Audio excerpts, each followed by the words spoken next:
সুন্দরবন 24 এর আজকের এই স্পেশাল এপিসোডে আমাদের সাথে রয়েছে তিনি একজন আমার কাছে সফল ব্যক্তি। সফল ব্যক্তি কেন? কারণ তার ছোট কাল থেকেই তার সংগ্রামী জীবন, আর এই সংগ্রামী বিপ্লব করতে করতে আজকে আওয়ামী লীগের সাধারণ সম্পাদক। যদি বলি যে সে এক কথায় বহুগুণে গুণান্বিত। এখন আপনার প্রশ্ন করতে পারেন বহুগুণে গুণান্বিত অর্থ কি?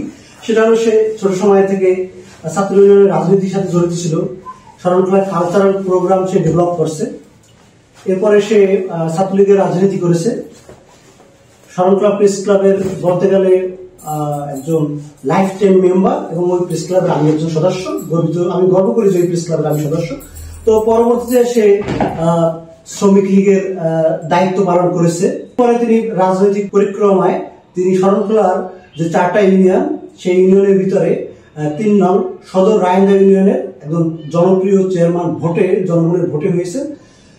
এরপরে আবারও নৌকার আওয়ামী লীগের মনোনয়ন পেয়ে নৌকারও সে চেয়ারম্যান হয়েছে। বারবার 2বার নির্বাচন হয়েছে। এরপর এর মাঝে তিনি যুবলীগের আহ্বায়ক হয়েছেন।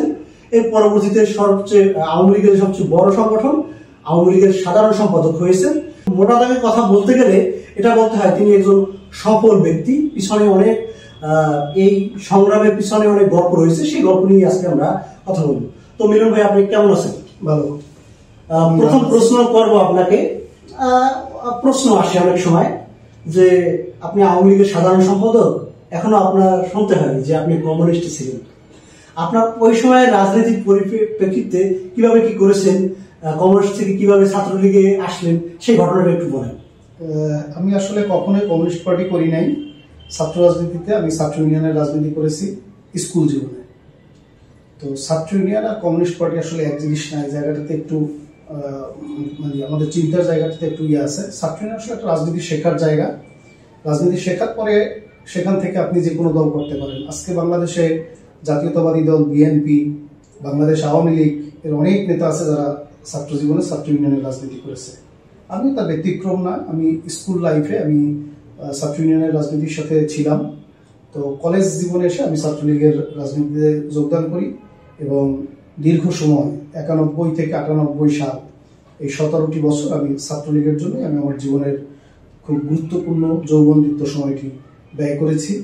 মূলত আপনি এই ছাত্র ইউনিয়ন থেকে ছাত্রলীগে গেলেন, মাঝে আপনি কিন্তু শিক্ষক হয়েছেন, পাশাপাশি আপনি প্রেস ক্লাবের একজন মেম্বার ছিলেন, পরবর্তী সাধারণ সম্পাদক হয়েছেন। তো এই চাকরিটা কিভাবে হলো, এবং প্রেস ক্লাবে আসার পরে সাংবাদিকতায় একটা উল্লেখযোগ্য ঘটনা বলেন। আমি আমার লেখাপড়া শেষ করার পরে আমি যখন মাস্টার্স দেওয়ার জন্য বরিশালে ভর্তি হলাম, তো এই সময় আমাদের স্থানীয় একটা শিক্ষা প্রতিষ্ঠানে একটা চাকরির বিজ্ঞপ্তি হলো। সেখানে আমি আবেদন করলাম এবং সেখানে আমার চাকরি হলো। তো এই চাকরি হওয়ার কারণে আমার আর মাস্টার্স পরীক্ষাটি দেওয়া হয় নাই। আর সাংবাদিকতা আমার আসলে 90 দশক থেকে শুরু। 91 সালে বাগেরহাটের দৈনিক থেকে আমার সাংবাদিকতা শুরু হয়। এরপরে আমি পর্যায়ক্রমে আজকের কাগজ, দৈনিক জনতা, তারপরে সর্বশেষ দৈনিক ইত্তেফাকে আমি 1.5 যুগের মতো কাজ করেছি। তো এই প্রেস ক্লাবটি আমি যে সময়টার কথা বলি, সেই 90 দশক থেকে শরণখোলা প্রেস ক্লাবে আমরা যারা কাজ করতাম, শরণখোলার ইতিহাস, ঐতিহ্য, মুক্তিযুদ্ধের চেতনা, শরণখোলার উন্নয়ন, সেখানে প্রেস ক্লাবের একটা কঠিন অংশগ্রহণ এবং কঠিন একটা অংশীদারিত্ব ছিল, এবং আমরা সেটাকে এস্টাবলিশ করেছি। এবং প্রেস ক্লাবে আমি 3 থেকে 4 বার ভোটে সাধারণ সম্পাদক নির্বাচিত হয়েছি, একবার সভাপতি নির্বাচিত হয়েছি। এবং যখন লাইফ মেম্বার হলাম, আমি রায়ন্দা ইউনিয়ন পরিষদে যখন জনগণের রাজনীতিতে গেলাম, তখন আমি ইচ্ছে করেই আর শরণখোলা প্রেস ক্লাবের কোনো নির্বাচনে ওইভাবে পদে আর প্রতিদ্বন্দ্বিতা করি নাই। এরপর তো আমি জনগণের রাজনীতিতে জনপ্রতিনিধিত্ব করে রায়ন্দা ইউনিয়নের চেয়ারম্যান হলাম। আচ্ছা, অনেকে বলে যে আপনার রাজনীতির মোড়টা ঘুরেছে সিডরের ওই বন্যার সময়। সিডরের বন্যার সময় আসলে যখন মানুষ এই কথাটা বলে, নিশ্চয়ই এর পিছনে হয়তো কোনো কারণ থাকতে পারে। বাট সিডরে আমাদের শরণখোলায় 100 বছর বলি, যদি 1000 বছর বলি, এত বড় প্রলয়ঙ্করী বন্যা হয় না, মুরব্বীরা যেটা বলে। তো সেক্ষেত্রে সেই বন্যায় পরে, সেই ঘূর্ণিঝড়ের পরে আপনি শরণখোলায় সাংবাদিকতায় কি কি ভূমিকা রেখেছেন এবং পলিটিক্সে কি এমন অবদান রেখেছেন যার পরে মানুষ আপনার ওইটা বলে যে আপনার এই রাজনৈতিক মোড়টা জনপ্রতিনিধি হিসেবে ওই সিডরের পর ঘুরেছে, সত্যটা কতটুকু? আপনাকে ধন্যবাদ শাওন। সিডরটা তো হইল 2007 সালে 15 নভেম্বর। তো ওই সময় আমি সাপ্তাহিক বনাঞ্চল যে ভবন, সেই ভবনে আমার একটা কার্যালয় ছিল। সিডরের রাতটাতে আমি আমার ভবনে অনেক লোককে আশ্রয় দিয়েছি, নিজে রেস্কিউ করেছি, উদ্ধার করেছি। ওই রাতে আমি আমার নিজের পরিবার পরিজনকে নিয়ে ভাবতে বাবার সোজা সময় পাইনি বা তাদেরকে আমি নিরাপদ আশ্রয় নিতে পারি নাই।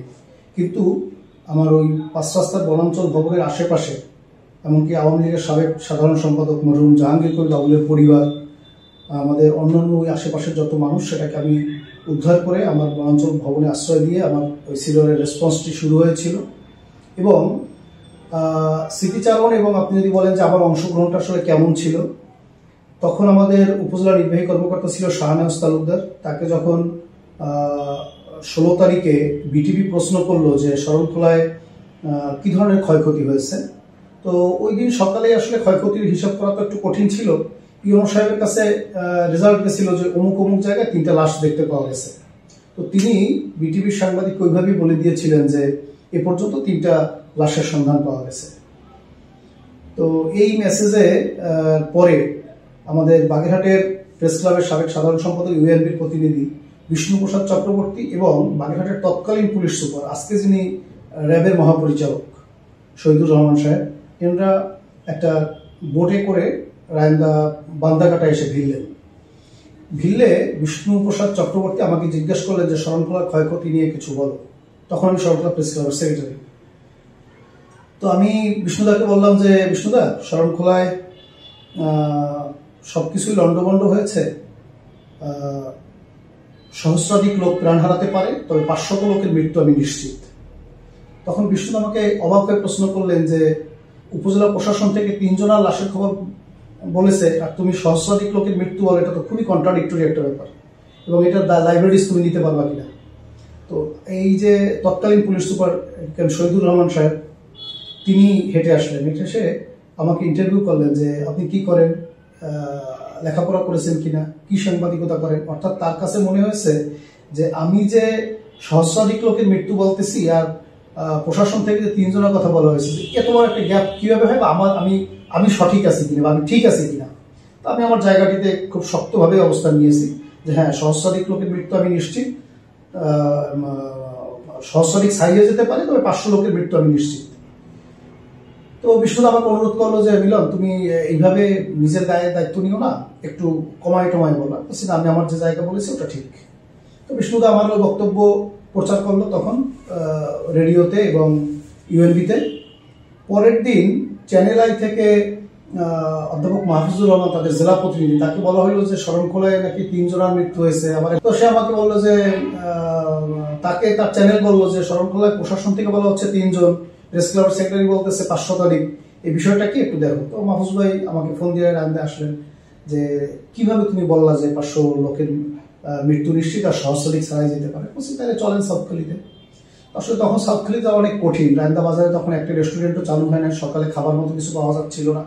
কোনোভাবে আমরা 40 মিনিটের লাইনে দাঁড়িয়ে একটা পরোটা, আমি একটা, মাহফুজ ভাই একটা খেয়ে আমরা সাউথখালির উদ্দেশ্যে রওনা দিতে চাইলাম। কিন্তু কদমতলা রোড, যেটা আপনি চেনেন, তাফালবাড়ি রোড, সেই রোডে এত পরিমাণ গাছ ছিল, মোটরসাইকেল তো ভালো, হেঁটে যাওয়াটাই ছিল দুষ্কর। অনেক কষ্ট করে আমরা লাকুরতলা পর্যন্ত পৌঁছাইলাম। তাফালবাড়িতে আর যাওয়ার শক্তি, তারপরে বাহন, কোনো কিছুই ছিল না।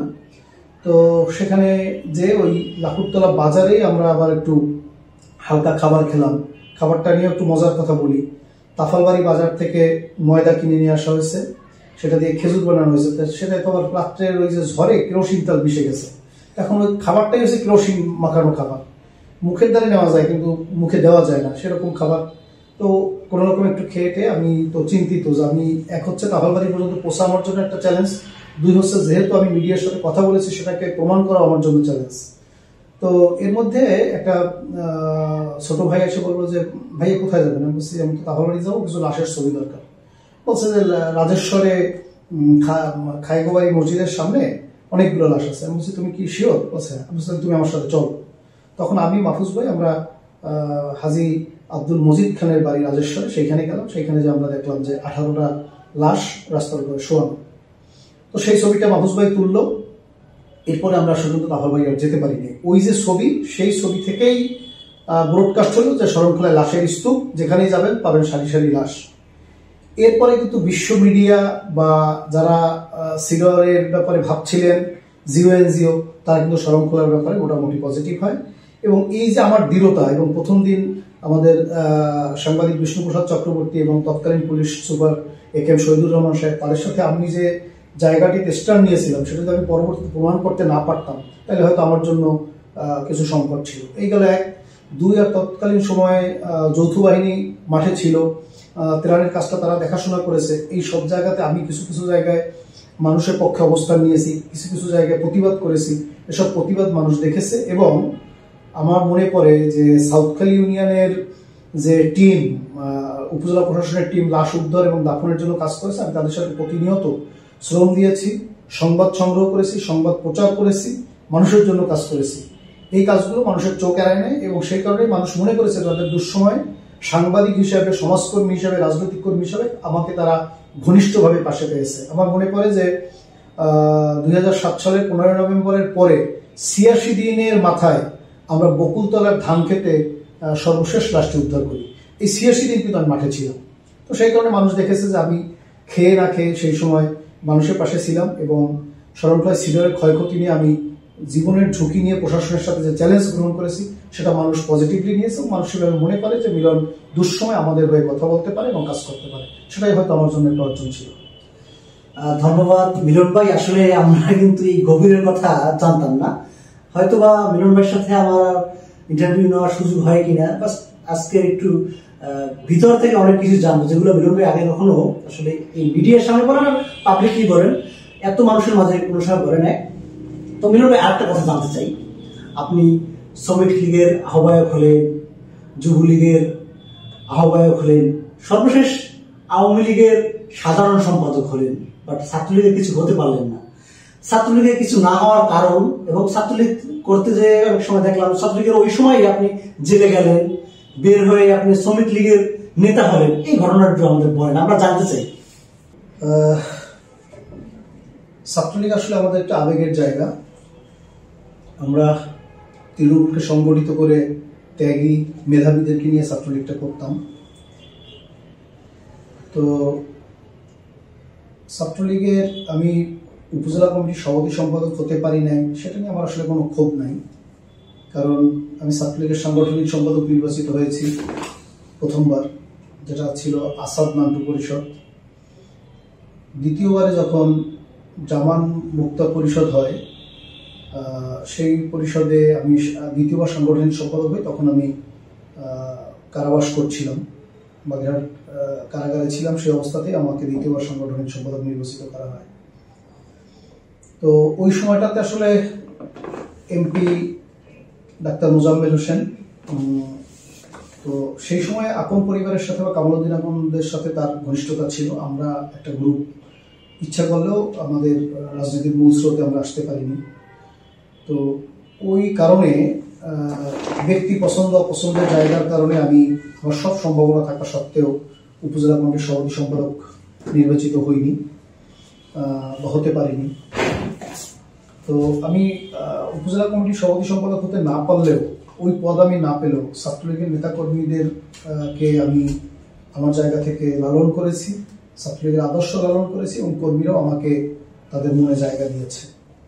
এবং জেলা কমিটি সেই সময় এইসব বিষয়গুলো অনুধাবন করে আমাকে মূল্যায়ন করার চেষ্টা করেছে। আজকের জেলা কমিটি অনেক ইলোব্রেট জায়গা, কাউকে একটা চিঠি ধরিয়ে দিলেই তিনি নেতা হয়ে যান, কিন্তু আমাদের সময় ছাত্রলীগ গঠনতান্ত্রিক একটা নিয়মের মধ্যে ছিল এবং সদস্য সংখ্যা, সভাপতি মণ্ডলী, সম্পাদক মণ্ডলী একটা নির্ধারিত ফর্ম ছিল, এর বাইরে কারো হওয়ার সম্ভাবনা খুব কম ছিল। এবং জেলা শহরে যারা থাকতেন তাদের বাইরে উপজেলা থেকে 2-1 লোক জেলায় প্রতিনিধিত্ব করতে পারতেন যোগ্যতার ভিত্তিতে। সেই জায়গাতে আমি থানা কমিটিতে জায়গা করতে না পারলেও জেলা কমিটি আমাকে জিলা মতিন পরিষদ, যেটা সেই পরিষদে আমি কার্যকরী কমিটির সদস্য নির্বাচিত হই। পরবর্তীতে মিন্টু সোহেল পরিষদে আমাকে সহসভাপতি করা হয়। আমি মনে করি যে রাজনীতিতে শ্রম থাকলে সেটা এক জায়গায় আপনার পদ না হলে অন্য জায়গায় হবে, পদ না থাকলে কর্মীরা আপনাকে মূল্যায়ন করবে। সেজন্য ত্যাগের এবং শ্রমের আসলে কোনো বিকল্প নাই। এটা করলে এক জায়গায় না এক জায়গায় আপনাকে সম্মানিত হবেনই আপনি। সেজন্য ছাত্রলীগে আমার আসলে ওই অর্থে কোনো ক্ষোভ নাই। যেহেতু আমি সেই সময় মূল স্রোত মেনটেন করতে পারি নাই, মূল স্রোতে তারা তাদের নিজস্ব লোক, নির্ভরযোগ্য লোক মনে করে অন্যদেরকে বানিয়েছে, সে জায়গায় আমার ওই বিষয় নিয়ে কোনো ক্ষোভ নাই। কারণ সেই জায়গাটি আমি জেলা কমিটি আমাকে আবার মূল্যায়ন করে সেই সম্মানের জায়গা আমাকে দিয়েছে। আজকে আমি যে দুইটি পরিষদে আমি কার্যকরী সদস্য ও সহসভাপতির নাম উল্লেখ করতে পারছি, সেই সময় পর্যন্ত ছাত্রলীগের এই কমিটি গর্বের ছিল, অহংকারের ছিল। সেই কারণে আমি এ ব্যাপারে আমার সন্তুষ্টি আছে। মিলন ভাই, খুবই একটি আলোচনার ব্যাপার, সেটা হলো ছাত্র জীবনে আপনি যে সময় মানুষ ভবিষ্যৎ নিয়ে পরিকল্পনা করে, ওই সময় আপনি হঠাৎ করে একটি মার্ডার মামলা খেলেন। আর সেই মার্ডার মামলাটা নর্মাল না, সেটা শরণখোলায় এখন আলোচিত তুহিন মার্ডার। ওই তুহিন মার্ডারে আপনি আসামি হয়েছেন, আপনি জড়িত ছিলেন, এই ঘটনাটা একটু আমাদের বলেন। এই ঘটনাটি আমার জীবনের জন্য শুধু নয়, আমার রাজনৈতিক জীবনে, আমার পরিপূর্ণ জীবনের জন্য একটা দুঃখজনক অধ্যায়। কারণ তুহিন একটি অমিত সম্ভাবনাময় সন্তান শরণখোলার। তিনি মাঠে ফুটবলে যেমন ঝঙ্কার তুলতেন, নাটকের মঞ্চেও তিনি ছিলেন একজন জনপ্রিয় অভিনেতা। আমার খুবই স্নেহভাজন ছিল, আমার সাথেই ফুটবল খেলেছে, আমার সাথেই নাটক করেছে। ব্যক্তিগতভাবে ওদের পরিবার আমার আত্মীয় এবং আমি অনেক স্নেহ করতাম।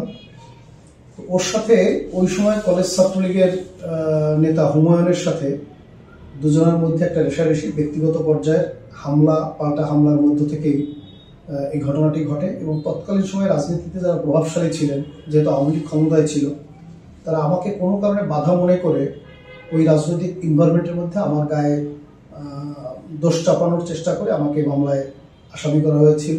তো আমি সেদিন আল্লাহ তাআলার কাছে বলেছিলাম যে যদি আমি দোষী হই তাহলে এক কথা, আর নির্দোষ হলে আমি পরিপূর্ণ আল্লাহর উপরে আমার আস্থা ছিল। তো আপনারা জানেন সেই মামলাটি দীর্ঘ এক যুগ বাগেরহাট আদালতে চলার পরে বাগেরহাট আদালত আমাকে বেকসুর খালাস দিয়েছে এবং ওই মামলার যে 1 নম্বর আসামি হুমায়ুনের বিরুদ্ধে আদালত সাজা ঘোষণা করেছে। তো যেহেতু আমার অপরাধ ছিল না, যেহেতু আমি সেই ঘটনার সাথে জড়িত ছিলাম না, আমাকে রাজনৈতিকভাবেই আমাকে ফাঁসানোর চেষ্টা করা হয়েছিল। সেদিক থেকে আদালত আমার প্রতি জাস্টিস করেছে এবং সর্বোপরি আসলে তুহিন শরণখোলার জন্য একটি অমিত সম্ভাবনাময় একটা ছেলে ছিল। ও বেঁচে থাকলে হয়তো শরণখোলার সাংস্কৃতিক এবং ক্রীড়া অঙ্গনে অনেক বেশি কিছু দিতে পারত। তো সেই জায়গাটি ওর ব্যক্তিগত জনপ্রিয়তা অনেক ছিল। আজকে তুহিনকে আমি তার স্মৃতি স্মরণ করি এবং তার বিদেহী আত্মার শান্তি কামনা করি। মিলন ভাই, আপনি ছাত্রলীগ থেকে বিদায় নিয়েই শ্রমিক লীগের আহ্বায়ক হলেন এবং শ্রমিকদের সাথে আপনারা খুব ভালো সক্রিয়তা তৈরি হয়েছে, এখন পর্যন্ত সেটা আছে এবং ভবিষ্যতে কিন্তু আপনারা এই শ্রমিকদের নিয়ে অন্য জনপ্রতিনিধি হয়েছেন। এটা কিভাবে সম্ভব? আমি তো ছাত্র রাজনীতি করার পরে যুবলীগ করার কথা, সঙ্গত কারণে। তো সঙ্গত কারণে তখন যুবলীগের নেতা ছিল আবুল হোসেন নান্টু, আজমল হোসেন মুক্তা। তো তাদের এই কমিটি, সেখানে আমি ছাত্রলীগ থেকে বের হয়ে এসে এই কমিটিতে আমার জায়গা হয় নাই। আমার নেতা আল্লাহ ডাক্তার মোজাম্মেল হোসেন বলবো যে ওদের সাথে ধাক্কাধাক্কিতে দরকার নাই, যেহেতু শরণখোলা শ্রমিক লীগ নাই, তুমি আমার শ্রমিক লীগটা একটু সাজায় দাও। তা বললাম আচ্ছা আমি এটা পারবো? বলে হ্যাঁ তুমি এটা পারবো। তো সে বাগেরহাট জেলা শ্রমিক লীগের সভাপতি মরহুম খান সাদিকুল ইসলাম সাদিককে ফোন করে বললেন যে মিলনকে একটা কমিটি আহ্বায়ক করে দাও। তো আমাকে শ্রমিক লীগের আহ্বায়ক করা হলো। সেইভাবে আমি শরণখোলায় গেলাম। গিয়ে প্রথম যে শ্রমজীবী মানুষের সাথে মেশার চেষ্টা করলাম যে আসলে বিষয়টা কি, আমি পারবো কিনা। তো প্রথমে হোটেল রেস্তোরাঁ কর্মচারীদের নিয়ে একটা কমিটি করলাম, কাঠ মিস্ত্রিদের নিয়ে একটা কমিটি করলাম, ডক শ্রমিকদের নিয়ে একটা কমিটি করলাম, ওয়ার্ডে শ্রমিক লীগের কমিটি দাঁড় করালাম, শ্রমজীবী মানুষকে নিয়ে আসলাম, ভ্যান রিক্সা নিয়ে একটা কমিটি করলাম, বাস শ্রমিকদের নিয়ে একটা কমিটি করলাম। এই যে তৃণমূল পর্যায়ে একটা সংগঠনকে ঢেলে সাজানো নির্মোহভাবে এবং সাংগঠনিক রীতির মধ্য থেকে সেই সংগঠনটা একটা শক্তিশালী বহির্ভূতে পরিণত হলো। এবং এমন একটা সময় হলো যে শরণখোলা শ্রমিক লীগ আমার নেতৃত্বে আওয়ামী লীগের ঈর্ষার কারণ হয়ে দাঁড়ালো। সেই শক্তিটা আমি সংগঠিত করে রাখতে পারলাম। আমার প্রথম ইউনিয়ন পরিষদ নির্বাচনে এই শ্রমজীবী মানুষরাই আমাকে নিয়ে আমার পাশে থেকে আমাকে একটা শক্তি এবং সাহসের যোগান দিয়েছে। এবং শ্রমজীবী মানুষের সাথে সেই সম্পর্কটা আমি দীর্ঘকাল ধরে রেখেছি এবং ধরে রাখতে চাই।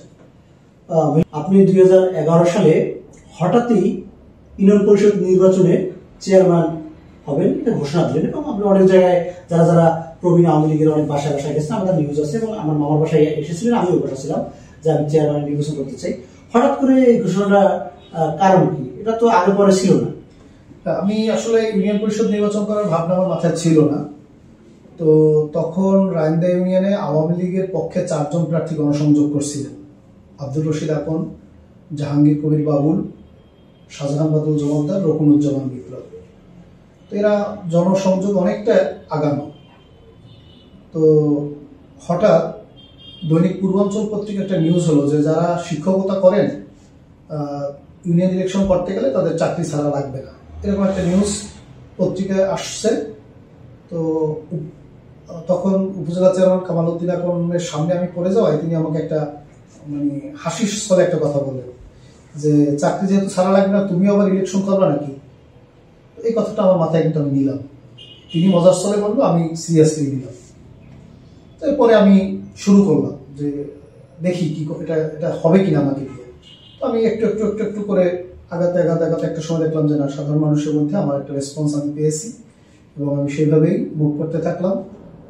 ওই নির্বাচনে আমি 7,800 ভোট পেয়েছি, এবং আমার নিকটতম প্রতিদ্বন্দ্বী হিসাবে রানিং চেয়ারম্যান এবং তৎকালীন উপজেলা বিএনপির সাধারণ সম্পাদক মোল্লা ইসাক আলী 3,500 ভোট পেয়েছে, এবং আমাদের উপজেলা আওয়ামী লীগের সহসভাপতি, যাকে আমাদের উপজেলা চেয়ারম্যান কামাল উদ্দিন আকন সমর্থন দিয়ে তার সাথে মঞ্চে ছিলেন, তিনি ভোট পেয়েছিলেন 2,300। আমাদের জাহাঙ্গীর কবির বাবুল 11 থেকে 1200 ভোট পেয়েছেন, এবং আরো 2জন প্রার্থী ছিল যে আমাদের উপজেলা আমির তৎকালীন হাফেজ আব্দুল জলিল এবং বিএনপি নেতা মিজান মোল্লা। এই সমীকরণটা আসলে এরকম যে আমাকে যে মানুষ ভোট দিয়েছে সেটা দলমত নির্বিশেষে রায়ন্দা ইউনিয়নের মানুষের একটা পরিবর্তনের নেশা থেকেই, এবং আমি মানুষকে একটা স্বপ্ন দেখাতে পেরেছিলাম বলে আমার স্বপ্নের সাথে তারা সন্নিবেশিত হয়েছে। দলমত নির্বিশেষে আমাকে মানুষ এই ভোট দিয়ে প্রথমবার চেয়ারম্যান নির্বাচিত করেছে। আপনি যে সময় নির্বাচন করলেন ওই সময় তো আপনার কোনো স্ট্রাকচার নাই, কোনো নেতারা আপনার সাথে ছিল না। ইউনিয়ন পরিষদ নির্বাচনের সময় বড় বড় যে নেতারা ছিল তারা এন্ট্রিতে ছিল। তো সেক্ষেত্রে অনেকে বলে কামালউদ্দিন আকন তিনি আপনার বিপক্ষে থাকলেও আপনার সবচেয়ে বড় আর কি এন্ট্রি করার পরও নাকি এই এন্ট্রি করার কারণে নাকি আপনি চেয়ারম্যান হয়েছিলেন, এটা সততা কতটুকু?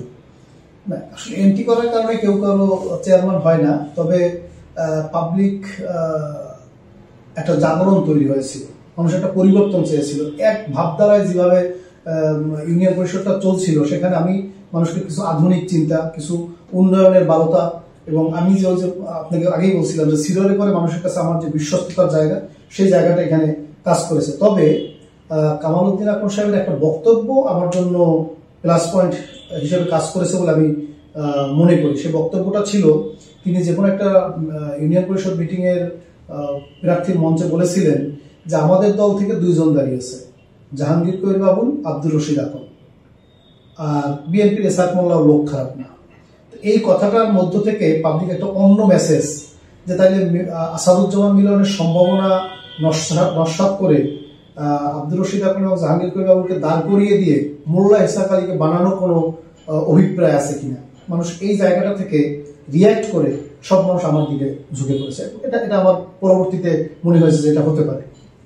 চেয়ারম্যান হওয়ার পরেই আপনি স্মরণখোলার একজন খুব সো মাচ পাওয়ারফুল লোক হয়ে গেলেন। আপনার কথাই সব জায়গায় ইশারায় চলে, আর সেই জায়গায় আপনি বলেন যে আমার কাছে টাকা নেই, বা অনেকেই বলে টাকা নাই।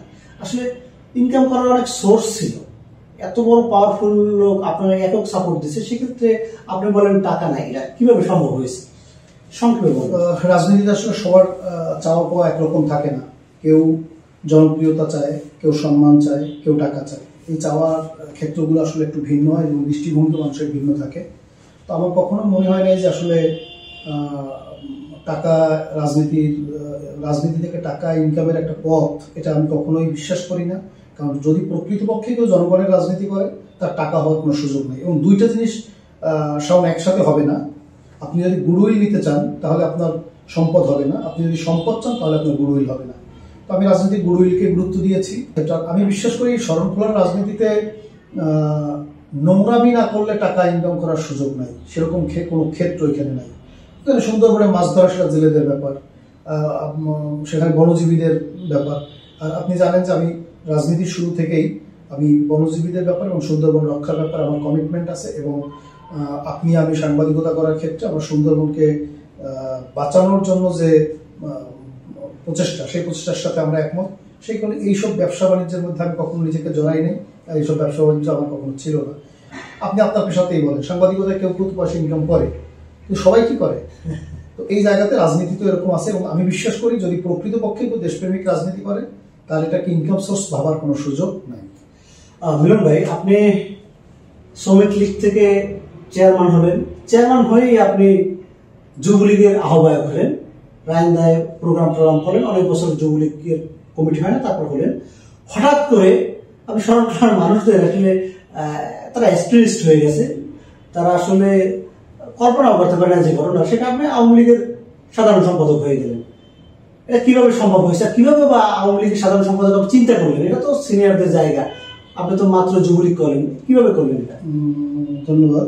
অনেকে বলে যে আপনি টাকা দিয়ে হয়েছেন, এটাও একটু খুলাসা করেন। আওয়ামী লীগ আসলে এই জায়গাটা একটু ক্লিয়ার করি। আমি যখন যুবলীগের আহ্বায়ক, তখন তো উপজেলা আওয়ামী লীগের সম্মেলন হয়ে গেল। কামাল উদ্দিন এখন সভাপতি নির্বাচিত হলেন এবং আজমল হোসেন মুক্তা সেক্রেটারি হলেন। দুর্ভাগ্যক্রমে কামাল উদ্দিন এখন পূর্ণাঙ্গ কমিটি করার আগেই ইহলোক ত্যাগ করলেন। তো তখন রাজনীতির একটা ভ্যাকুয়াম তৈরি হলো যে তাইলে এই কমিটিটা কিভাবে চলবে। তো আজমল হোসেন মুক্তা সেক্রেটারি একক নেতা, আর পূর্ণাঙ্গ কমিটি নাই। তো এখন এখানে একজন সভাপতি হওয়ার প্রশ্ন আসে।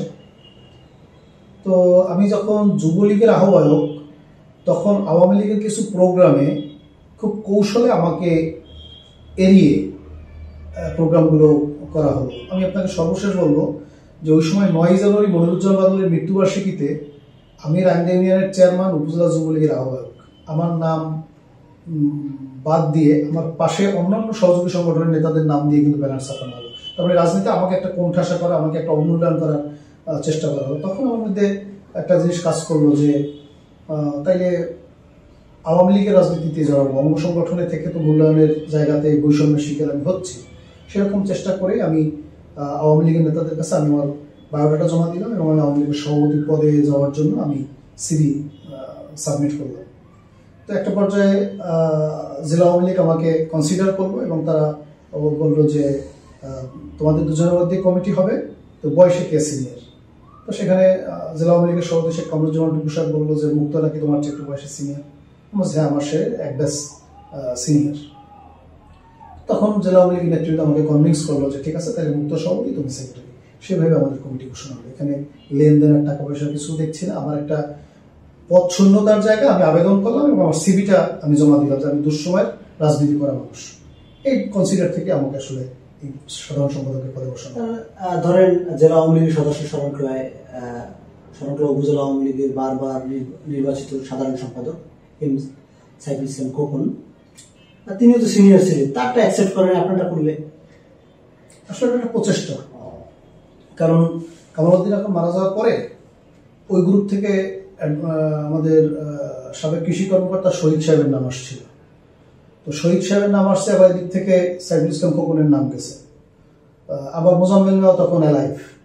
এইসব জটিলতার কারণে যেহেতু মুক্ত কম বয়সী মনে হয়েছে যে তাহলে তার অন্য দিয়ে কমিটি করা হোক, হয়তো সেই কারণে তাদেরকে জেলায় জায়গা দিয়ে সম্মানিত করা হয়েছে এবং আমাদেরকে তরুণদেরকে সামনে ঠেলে দেওয়া হয়েছে।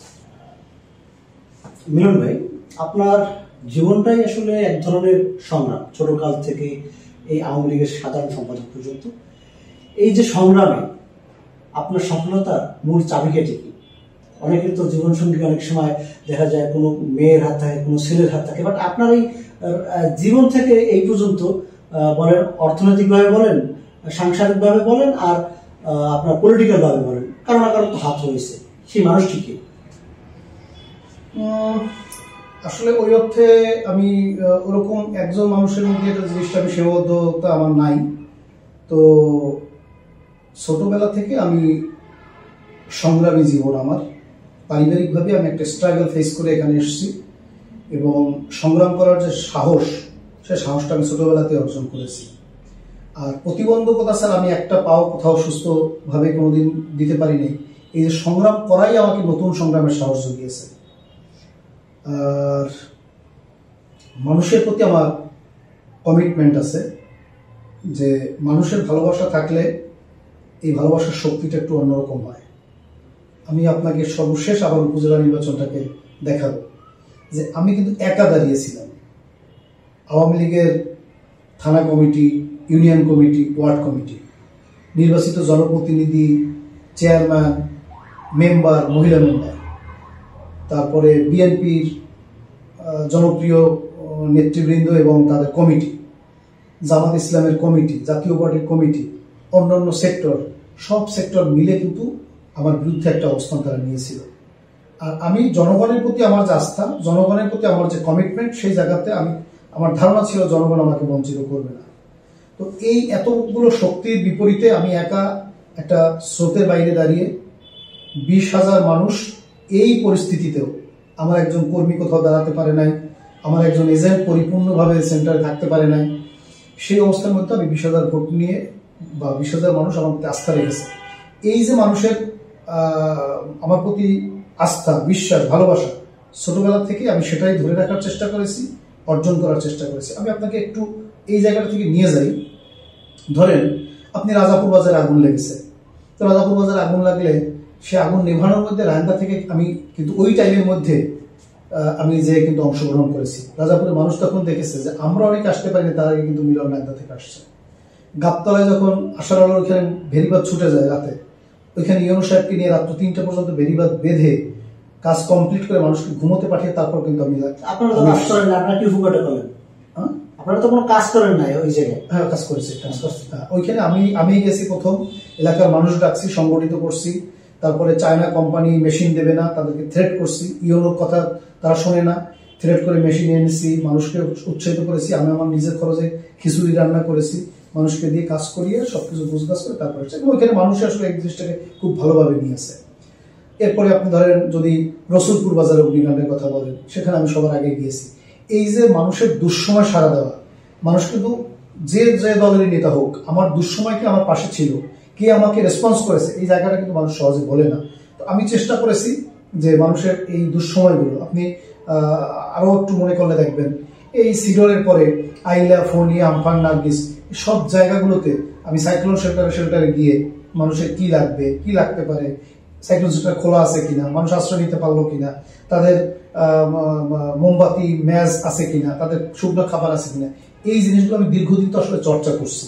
এই চর্চার সাথে মানুষের সাথে আমার একটা আত্মিক সম্পর্ক হয়েছে, যেটা রাজনৈতিক সম্পর্ককেও ছাপিয়ে যায়। তো আমি নতুন প্রজন্ম, তরুণ প্রজন্ম এবং আজকে যারা বিভিন্ন দলের রাজনৈতিক নেতৃবৃন্দ আছেন, আমি তাদেরকে আহ্বান জানাবো, ছোট্ট একটা থানা, আমাদের ডেভেলপমেন্টের অনেক কাজ হয়েছে, কিছু কাজ বাকি আছে। আমরা রেশারেশি, হিংসা বিদ্বেষ না করে সবাই সহমর্মিতার মধ্য দিয়ে আমাদের দুর্যোগ কবলিত শরণখোলা উপজেলার পক্ষে আমরা সহমত গঠন করে সহিষ্ণুতার সাথে আমাদের রাজনীতি এবং উন্নয়নের রাজনীতি এগিয়ে নিয়ে যাওয়ার জন্য সকলের প্রতি আহ্বান জানাচ্ছি। মিলন ভাই, আসলে আপনার কাছ থেকে একটা জিনিস আমি একটু সাংবাদিক হিসাবে আচরণ করিনি, আমি একটু ক্ষমা চেয়ে নিচ্ছি, আপনি ক্ষমা করে দেবেন। উপজেলা সর্বশেষ উপজেলা নির্বাচনে আমি আপনার নেগেটলি এন্ট্রি করছি, যেটা আসলে আমার সাংবাদিক হিসাবে মানায় না। যদিও আমি ছাত্রলীগ করছি, সেক্ষেত্রে আসলে একটা ব্যাপার কি, আপনার প্রতিপক্ষ যদি শান্ত ভাই না হতো, সেক্ষেত্রে হয়তো বা আমি যদি এন্ট্রিও করতাম ওই রকম করতাম না, কারণ শান্ত ভাই আমাদের আঞ্চলিক বড় ভাই, এলাকার বড় ভাই। 2 নম্বরে তার সাথে আমার আমি মনে করি সে আমার ভালো জানে, আর সে তো অবশ্যই আমার মনে হয়তো বা ভালো জানে, অবশ্যই সে আমার কোনো সময়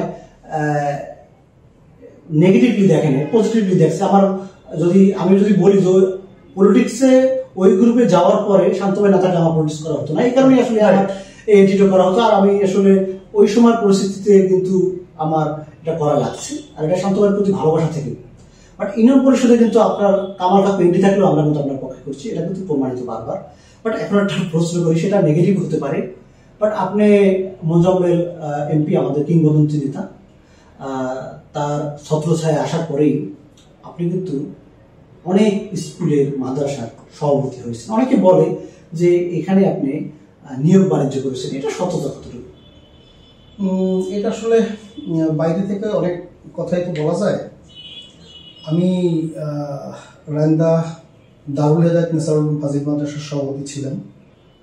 সেখানে আমি যাদেরকে নিয়োগ দিয়েছি, আমার হাতে যারা নিয়োগ হয়েছে, মৌলানা আবু সালেহ সাহেব প্রিন্সিপাল হয়েছে আমার হাতে, উনি এখন খুলনা একটা মাদ্রাসার প্রিন্সিপাল। এইসব লোকের কাছে আপনি জিজ্ঞেস করলে জানতে পারবেন যে তাদের সাথে আমার কোনো অনৈতিক কোনো লেনদেন হয়েছে কিনা। আপনি ইংরেজি প্রভাষক মাসুম খান, তাদের কাছে ইন্টারভিউ জানতে পারবেন, আমার পিছনে হয়তো তারা বলবে যে তাদের সাথে আমার কোনো অনৈতিক সুবিধা হয়েছে কিনা। বরং এইসব নিয়োগ স্বচ্ছতার সাথে করতে গিয়ে আমি লাভবান হওয়া তো দূরের কথা, আমি আমার জায়গা থেকে আরো পিছনে গেছি। এরপরে আমি আরেকটা স্কুলের সভাপতি ছিলাম, রাজাপুর মাধ্যমিক বালিকা বিদ্যালয়। সেখানে আমি আমার থাকা অবস্থায়, আমি সেখানে 4 তলা একটা ভবন সেখানে নির্মিত হয়েছে, কিন্তু সেখানে আমি থাকা অবস্থায় কোনো নিয়োগ সম্পন্ন হয়নি। আর যেসব নিয়োগ হয়েছে আমি স্বচ্ছতা এবং যোগ্যতার সাথে, এবং একটা নিয়োগে বলতে পারবে না যে আমি যোগ্যতার প্রশ্নে কারোর সাথে আপোষ করেছি। এবং টাকা পয়সার যে বিষয়টা বলে, সেটা কিন্তু আমি শরণখোলা কলেজ থেকে আপনাকে বলেছি যে আমাদের হাতে অনেক নিয়োগ হয়েছে, যেখানে ইচ্ছা করলে আমরা জানা অজানা অনেক লেনদেন করতে পারতাম। এই একটা বিষয়। আর একটা বিষয় হচ্ছে এইসব মাধ্যমিক নিয়োগের বিষয়ে নিয়োগ প্রক্রিয়ার মধ্যেই একটা খরচ আছে, সেটা হয়তো অনেকে বাইরে থেকে ওইভাবে আস করতে পারে না, অনেকে স্বীকারও করে না। তো সেই খরচটা আসলে ওই মাদ্রাসা থেকে প্রার্থীদের নির্বাচিত হওয়ার পরে হয়তো কোনো মিনিমাইজ পদ্ধতি থাকতে পারে, কিন্তু আমি কখনো সেটার সাথে নিজেকে জড়াইনি এবং জড়ানোর ইচ্ছাও আমার নেই। মিনুর ভাই তো বর্তমানে উপজেলা আওয়ামী লীগের সাধারণ সম্পাদক। তো আপনার এই বর্তমান যে পরিস্থিতি, এই পরিস্থিতি থেকে আপনি অলরেডি 2টা মামলা খাইছেন, আর মামলা পেন্ডিং এ রয়েছেন। শরণখোলাবাসীদের জন্য কি শান্তি বার্তা দিতে চান? আসলে একটা প্রতিহিংসা আর একটা প্রতিহিংসার জন্ম দেয়। আজকে যে মামলাগুলো আমাদের নামে হচ্ছে, সেটা 2023 সালের কোনো এক রাতে জামাত ইসলামের কর্মীরা সমাবেশে ফিরে শেষে বাড়িতে ফেরার পথে নাকি তাদের উপরে হামলা হয়েছে। এই ঘটনাটি আনুষ্ঠানিকভাবে আমাদেরকে কেউ কখনো জানায় নাই, কোনো অভিযোগও করে নাই। আমরা জানলে হয়তো চেষ্টা করতাম যে সাংগঠনিক বিচার অথবা মিনিমাইজ করা অথবা নিবৃত্ত করা, সেটা আসলে আমরা ওইভাবে জানি নাই এবং আমাদেরকে জানানো হয় নাই।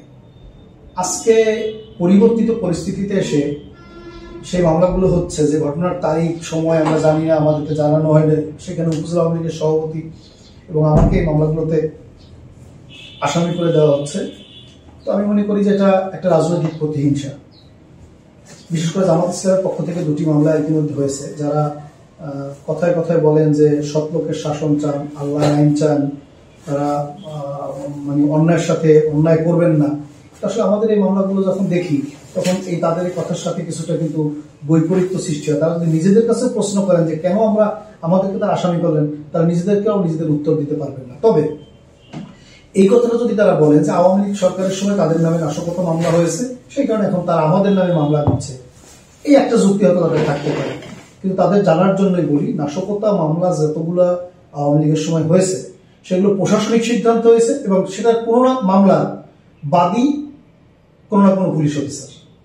ওইখানে স্থানীয় আওয়ামী লীগের কোনো মতামত নেওয়া হয় নাই, তাদেরকে জানানো হয় নাই। তারপরেও অনেক রাজনৈতিক লোক আমার ব্যক্তিগত জনপ্রিয়তা ঈর্ষান্বিত হয়। আমার যখনই কোনো নির্বাচন হয়, তখন বিএনপি জামাতের কিছু তৃণমূল কর্মীরা আমাকে ভোট দেয়, সেটাকে নিবৃত্ত করার জন্য এই সকল মামলার কিছু লাইবিলিটিজ আমার কাঁধে তুলে দেওয়ার সুকৌশলের চেষ্টা করে। তারা বলে যে ওই সময়টাতে আমার প্রভাব ছিল, আমি ডাক্তার মোজাম্মেল হোসেনের ঘনিষ্ঠ ছিলাম। আমি তাদেরকে একটা প্রশ্ন করতে চাই।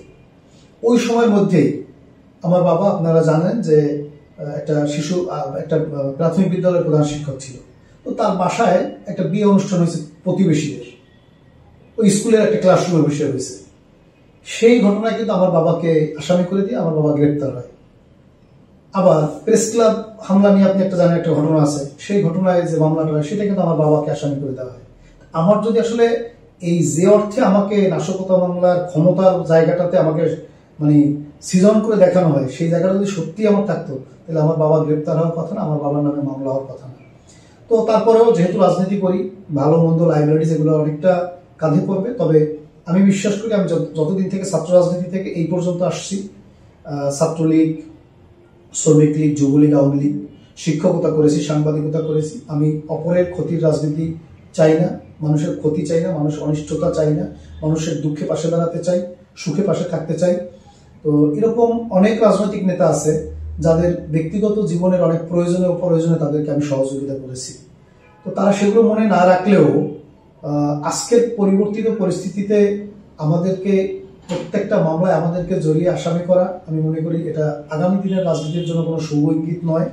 আমি সকল রাজনৈতিক দলের নেতৃবৃন্দকে অনুরোধ করব, যারা যে ঘটনার সাথে প্রকৃতভাবে দায়ী তাদের বিরুদ্ধে আপনাদের কোনো ক্ষোভ রাগ থাকলে আপনারা ব্যবস্থা নিতে পারেন, কিন্তু আজকের রাজনীতির যে চর্চা, যে প্রতিহিংসা, সেই প্রতিহিংসা কিন্তু আগামী দিন আরেকটা প্রতিহিংসার বীজ বপন করে। তো আমি আশা করি, যেহেতু আমরা একটা ছোট্ট উপজেলা 4 ইউনিয়নের, এরা সবাই কোনো না কোনোভাবে পরস্পর আত্মীয়, পরস্পরের মুখ দেখাদেখি করি, এক মসজিদে নামাজ পড়ি, এক জানাজায় যাই। তো আমরা আসলে এই প্রতিহিংসার জায়গাটাতে থেকে আমরা সবাই যেন নিবৃত্ত থাকি এবং সহমর্মিতার একটা রাজনীতি শরণখোলায় যেন আমরা প্রতিস্থাপন করতে পারি, সে ব্যাপারে সকলের সুচিন্তিত এবং মানবিক বিবেচনা কামনা করছি। নুরুল ভাই, অনেক গুরুত্বপূর্ণ সময় দিলেন, আপনাকে ধন্যবাদ। এবং সুন্দরবন 24 দর্শকদের যদি শাওন, তোমাকে ধন্যবাদ। খুব কম সময়ের মধ্যে তুমি সুন্দরবন 24-কে একটি জনপ্রিয় মাধ্যমে পরিণত করতে পেরেছো। তোমার মেধা এবং মাননকে আমি সম্মান জানাই। আজকে আগামী দিনে এই সুন্দরবন 24 আমাদের শরণখোলা শুধু না, দক্ষিণ অঞ্চলের মানুষের আশা আকাঙ্ক্ষার জায়গায় কাজ করবে, প্রত্যাশা পূরণ করবে। সেই জায়গায় আমার কোথাও কোনো সহযোগিতা লাগলে বলবেন, এবং আমি এই সুযোগে আগামী মহান বিজয় দিবসের জন্য শরণখোলাবাসী এবং আমাদের সকল শুভাকাঙ্ক্ষী, সকল বন্ধু, সকল রাজনৈতিক দলের নেতৃবৃন্দকে মহান বিজয় দিবসের শুভেচ্ছা জানাচ্ছি। ধন্যবাদ।